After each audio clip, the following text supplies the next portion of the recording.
دا یا ساتئی د پیغمبر علیہ السلام مبارک یو غلامو چې خپل نامه حضرت زید سے بواغه آزاد کړو بیا او د اغوی مبارک لقب چو سفینه وا سفینه په عربی کې کشتی توای دا یو جنگ روانو تلو په سفر کې روانو او صحابه کرام چې بکل ستړي شو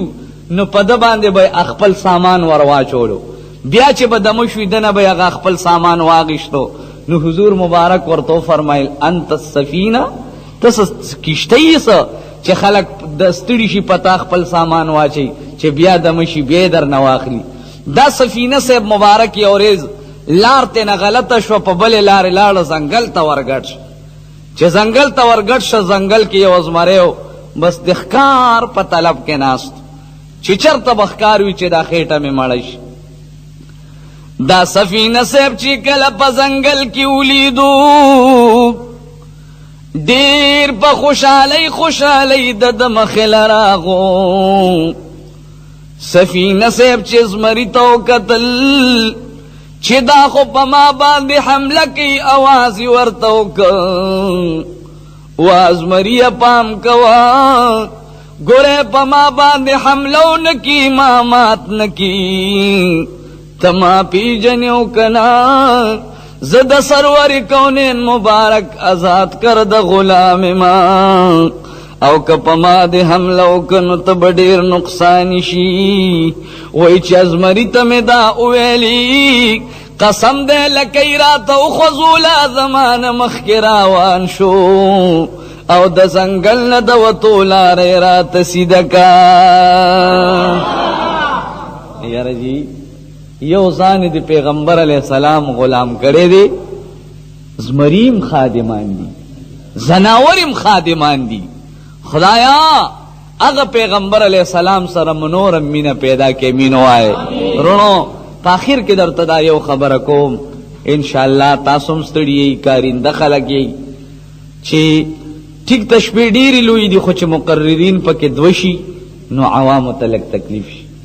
ځکه چې ګنټه خبرې موشي نو 2 غنټې ناستا ډیره ګرانه وي او بیا د الله د رضا د پاره ناستا دا خو خامخا کنه ځکه چې شیطان ورکینی وي نو هغه ناستا اسانه د ډیره خو د مونږه د ثوابونو نه خبر نه وي دا ووري جی خانم الله سے پس خپل بچی را غون شوی دی خیرات مور پس کړي دي صدقات هم کړي دي سار لبک خیر مسلمانان را غونډيږي هغه چې څه تیار کړي دي هغه بخوري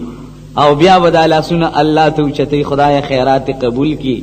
چې پکم غرض باندې کړي دي یا الله الہ العالمین چې پکم غرض باندې دا خیرات کړي دي خدایا والد سے به اوبخه او قبر خشتگی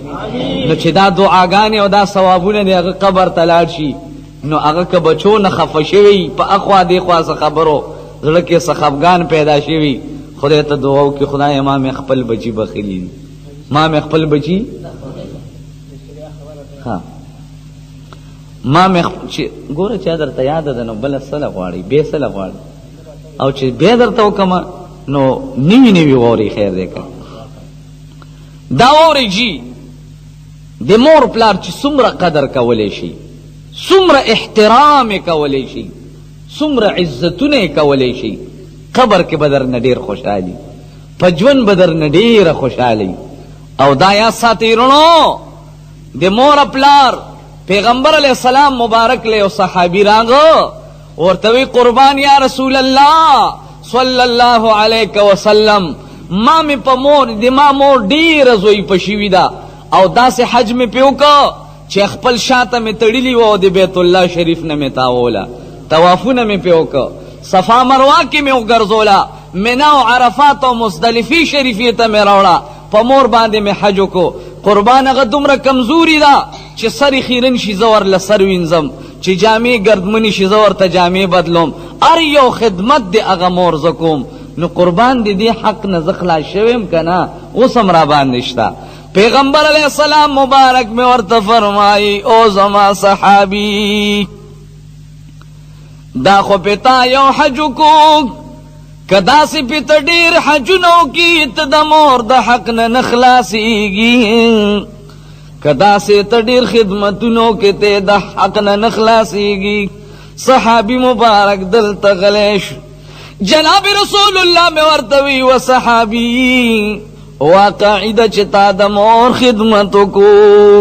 خودی مورم ستا خدمت کړي دي خو ستا خدمت کې او د مور خدمت کې فرق شته دی. ته د دې مور پلار خدمت په دې خیال او په دې خاطر باندې کوي چې دا مور پلار میرانه خوشاله لاړ شي او دې مور پلار ستا خدمتونه کول په دې خیال کول چې دا بچې مې کمل لوي شي. فرق پکې شته کنه؟ ته چې په خیر سره مړی شي چې خوشاله رانه لاړ شي او دوی به خدمت کولو چې دا زوی مې خدای نیک عمل استر کی چې مونږ سوري تکین و یو قربان دی کې خو ډېر فرق. الله دې زمونږ او ستاسې والدینو سره نور مینه پیدا کړي. ما یو دوه شعرونه د والدینو په باره کې لیکلي دي چې درته یې ووایم. چا چې د مور پلار خدمت کړی دی چا چې د مور پلار خدمت کړی دی پاک الله د انور پشان جهان کې ښکارا کړی دی دغه خوش نصیب. چا چې د مور پلار خدمت کړی دی پاک الله د انور پشان جهان کې ښکارا کړی دی دغه خوش نصیب. یو صحابی د په حبیبو او علقمہ مرگی قریب او علقمہ مرگی قریب رسول اللہ تپوس کرے دے سبحان اللہ رسول اللہ تپوس کرے دے تیرے کلمہ کا چی اخبلی مور معاف کرے دے دغا خوش نصیب. چا چې د مور پلار خدمت کړی دی پاک الله د انور پشان جهان کې ښکارا کړی دی دغه خوش نصیب. یو غازی راغلو آقا ته ویل اجازت راک د جنگ ماتا اجازت راک د جنگ ماتا اجازت راک د جنگ ماتا رسول اللہ میں منع کرے دے سبحان اللہ. ولی منع کرے رسول اللہ میں منع کرے دے مور پلاری زوئی پودے اگوی توقف کرے دے دغا خوش نصیب.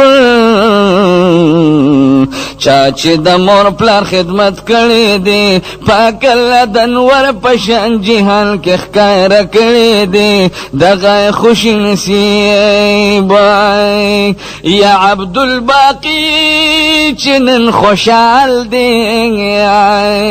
یا پزل پکړ ذل جلال دی فضل پکړ ذل جلال دی فضل پکړ ذل جلال دے د مور پلار دعا رنگ کړي دي د مور پلار دعا رنگ کړي دي زکات د تقریر پنور لپاک الله ور کړي دي دغه خوش نصیب. چا چې خدمت د مور پلار کړي دي پاک الله د انور پشان جهان کې ښکارا کړي دي دغه خوش نصیب. د جناب رسول الله مبارک په دربار کې به صحابه کرام ترنا وقت ناستو. بس اخیری خبر ده انشاءاللہ بیا دعا کو. جناب رسول اللہ مبارک نے چبکل صحابہ کرام کور تتللو کلا کلا بپی باندی دون تیار شولا چھ مبارک استرگو بیلی دل کولو سرور کونیل تبی کلا کلا ویل محبوبا زمون خو پلار باندی نظر نلگی. صحابہ کرام وی قسم دے چی حضور بچال لاس کی لخت ورکی چی زی صحابہ کرامو دا لخت واخلی